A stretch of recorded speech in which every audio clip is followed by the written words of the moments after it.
গত ৭ বছর ধরে আপনার বাড়িতে পুজো হচ্ছে, আপনার ছেলেমেয়ে পুজো করছে। কি বলবেন বিষয়টা?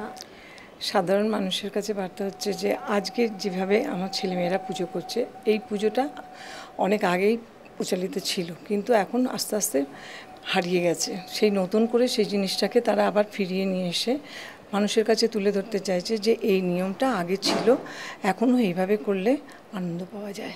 সাধারণত আমরা দেখি ষষ্ঠীতেই মায়ের বোধন হয়, অথবা কোনো কোনো জায়গায় মহালয়াতে হয়। তো সেই জায়গায় আপনারা বিশ্বকর্মা পুজোর দিন, এবছর বিশ্বকর্মা পুজোয় পড়েছে, কেন এইরকম? কোনো কোনো মায়ের অ্যাকচুয়ালি 7টা কল্পতে কল্প আরম্ভ হয়ে থাকে, আর বোধন হয়ে থাকে ঠিক দুটো দিনে। একটা হচ্ছে ষষ্ঠীর সায়নে বোধন হয়, একটা হচ্ছে কৃষ্ণনবমীতে বোধন হয়। কিন্তু কল্প আরম্ভ করা যেতে পারে 7খানা দিনে। তাই জন্য আমরা সেই কৃষ্ণনবমীটাকেই ধরে নিই, কারণ যে কৃষ্ণনবমী এমন একটা দিন যেখানে বোধনও করা যেতে পারে, কল্প আরম্ভ করা যেতে পারে। ইনফ্যাক্ট মন্ত্রতেও আমরা আদ্রা নক্ষত্রের উল্লেখ পেয়ে থাকি।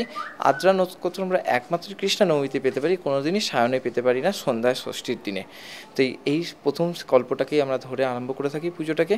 এই বছর বাবা গেছে বিশ্বকর্মা পুজোর দিনই, এটা কিন্তু কোনো সেটার সাথে প্রত্যেক বছরের কোনো মিল নেই। কোনো বছর হতেও পারে আগে, কোনো বছর হতেও পারে পরে বিশ্বকর্মা পুজোর সাথে।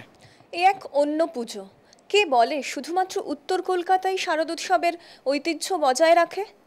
ঐতিহ্য 7 বছর ধরে অন্য রকমভাবে বজায় রেখে আসছে মধ্য কলকাতার শিললেনের দাসবাড়ি। ক্যামেরায় সুজিত নস্করের সঙ্গে মুনমুন চক্রবর্তী, ইমেজ কলকাতা।